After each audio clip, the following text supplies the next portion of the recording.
Oh, goody. All right, what's going on, everybody? Zombies here again, and today we're back with another Marvel Snap video. So today we're talking about Loki. Got an OTA yesterday, bunch of changes in it, but I think one of the most interesting changes was to everyone's favorite, or sometimes least favorite, trickster god, Loki. Loki going down to a 1-2 from a 2-2 was a pretty big change, and he has probably been the most played of the changed cards since the patch. And so I wanted to talk about some first impressions on what I think about this new version of the card, but more generally, the role that this card serves and how you should and should not be using it. So what does Loki do? Loki replaces your deck with your opponent's starting deck and giving those cards -1 cost. Most notably, this does not give you any of the stuff your opponent is creating into their deck with Thanos or Arsham or Agamotto. So you're not getting any of those created stuff because it wasn't in their starting deck. But still getting a cheap discount on your opponent's cards, not a bad thing to do in a card game. Now, I've seen a lot of people saying the Loki meta's back, the Loki meta's back, and I think that is a large exaggeration and a little bit of a misunderstanding of the role that this card is going to perform relative to what it did in the past.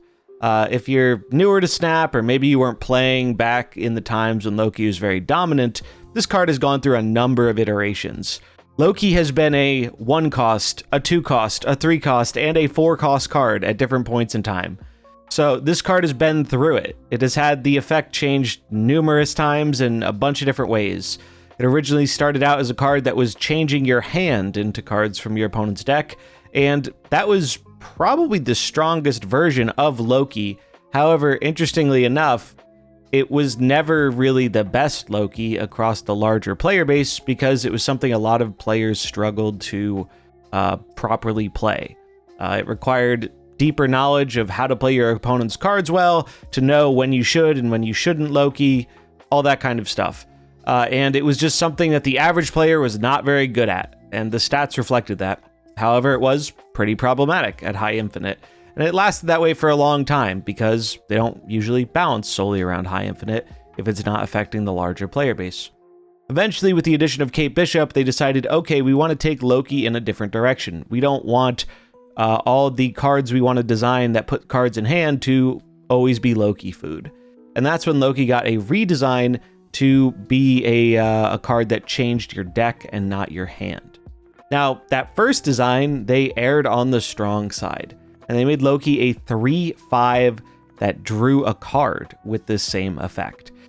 That was really busted. It's hard to overstate how busted that was. It basically unleashed Loki on the larger player base. Everyone went from not being that great with Loki to doing very well with Loki. It was very, very strong. And as such, it got nerfed pretty quickly after a few weeks. They removed the draw card from it, and then they also knocked it down from a 3/5 to a 2/2. And that was a pretty massive nerf, basically kicking Loki out of almost all the decks he was in, with the sole exception of Arsham, who would still run Loki sometimes because it was not the worst card in the world to be replacing their generated deck with a deck of presumably good cards, and Arsham used to be able to play this card on 1. So yeah, they really kind of brought the axe to Loki, and then eventually with the Arsham nerf, he found himself outside of Arsham as well. So Loki really didn't have a home. The developers were like, yeah, we don't really like where he's at. We're going to try another change with him at some point, and well, now is that some point. So Loki going from a 2/2 to a 2/1, now you know the history a bit, but what is the role of this card? What is this card actually doing successfully, and what kinds of decks do you want to be putting it in? To me, the answer is very clear. This is a mid-range mirror breaker. What I mean by this is Loki is a card you play if you are running into a bunch of other mid-range decks with generically good cards. What I mean by generically good cards is kind of like a bunch of the Agamotto lists running around right now, where they're running cards like Iron Patriot, Galacta, Gwenpool, Rocket and Groot. These are cards that are strong in a wide variety of decks that don't require significant build-around concessions. These are cards that are going to be good in a ton of different decks just because they have raw strength on their own. You can amplify that raw strength by adding some additional synergies that work well with them, but they stand very well on their own. And these are the kind of decks that Loki likes running into, because Loki says, hey, if you're playing a bunch of generically good cards, or if you're playing a deck that has a tech card that works very well against your own deck, Loki says, hey, I'm going to do that, but 1 mana cheaper. And that's a pretty strong thing to do in a mirror match. Being more efficient on mana is good. Is this anywhere near as good as it was when he was that 3/5 draw card? No. I think it is definitely weaker than back then because he's putting less stats on board, which does matter. And on top of that, he isn't giving you card advantage. Getting that 1 extra card was pretty massive. So if a lot of Agamotto stuff or good stuff piles are floating around, Loki is going to be good. That is his purpose, is he exists to be like, all right, you're playing this Agamotto deck, it's running a bunch of generically good cards. If you're running into a bunch of other people playing a similar style of deck, Loki can give you a bit of an edge in that mirror match. Even though you're not getting the Agamotto spells, getting reduced cost generically powerful cards is what Loki excels at. So you want to think of this as a tech card. You want to think of this as, well, if I'm running into a lot of generic good stuff style decks, Loki's not a bad option to be considering. That's his role. That's what he does. However, I don't think a card like this is able to super overtake a metagame because it's very easy to play decks that make Loki bad. So what are the decks that make Loki bad? Well, if generic good cards decks are the things that make Loki good, the opposite of that is decks that require more synergy. So some examples off the top of my head are things like discard. Loki's never been very good into discard because discard requires certain cards to line up together, and you really need to see more of those cards for those combos to work out. Another example is something like Phoenix Force, where it's very 2-card combo oriented. Basically, any deck where you're not having super generically strong cards, but cards that really need to work together and have kind of a payoff for working together, those are the things that Loki is not good into, because he isn't going to have nearly as high of a likelihood of seeing those same card combinations, and as such will not be using them more effectively than the deck that originally put them in it. So if you're running into a lot of Loki and you're wondering, what do I play to counter Loki? Sure, Mobius is always an option, right? That's also not a bad way to go just to stop the reduction. But if you're playing a generic good cards deck, I think you're better off if you want to really counter Loki by just playing something that does not have that level of generic good cards in it, that has a little bit more synergistic stuff to it. Another good example of this could be something like the Victoria hand deck, where high synergy, but the cards aren't all doing like as individually powerful things.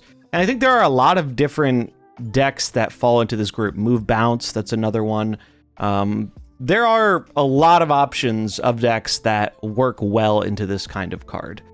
So for that reason, I don't think Loki is going to overtake the metagame like some people seem to be predicting, because it's almost like when, you know, Mr. Negative becomes popular. It's like you have a lot of different ways to go about countering this card, whether that be a specific tech card like Mobius, or just investing in a different strategy that lines up better into it and minimalizes the things Loki takes advantage of. And I think you can see this a little bit reflected in the stats. So far, I mean, it's only been a day, so take it with a grain of salt, but Loki, pretty high play rate, not putting up the most impressive numbers. Now, do I think these numbers will get better over time? Probably. I think right now, a lot of people are just jamming Loki in decks where he probably doesn't belong. And that's kind of why I'm making the video we're doing here, because I want people to have a better understanding of where Loki's good, where he's not, what he's good against, what he's not. And so for me, I really liked Loki in this Agamotto deck. This is kind of the good stuff Agamotto deck, and I was running into a lot of people playing similar decks or other good stuff mid-range piles, and in those matchups, Loki was quite good. Another thing Loki has always excelled at is punishing opponents' decks who run tech cards that are good against their deck. A good example of this is Shang-Chi right now. Shang-Chi is very prevalent in the metagame. You might notice I cut Shang-Chi from this list. That is something I did very intentionally because I figured other people were going to be trying out Loki. And there were a number of games where I beat a mirror match because Loki gave me their Shang-Chi and they didn't get one off of me because it's not in my deck. So that's another thing is Loki definitely makes running tech cards that hurt your own deck a pretty big liability. I don't think this is as common of a thing in decks as it used to be. A good example of a deck that suffers from this, though, is something like Affliction. Affliction is generally a fairly high synergy deck, but that one has a little bit of a downside versus Loki because if the Loki gets Luke Cage, well, your Affliction deck is pretty sad. So that's the other thing Loki is good at capitalizing on, decks that are running a tech card that also counters their own archetype. So those are really his strengths. He's a mid-range mirror breaker. He's there to punish decks running tech cards that also hurt themselves.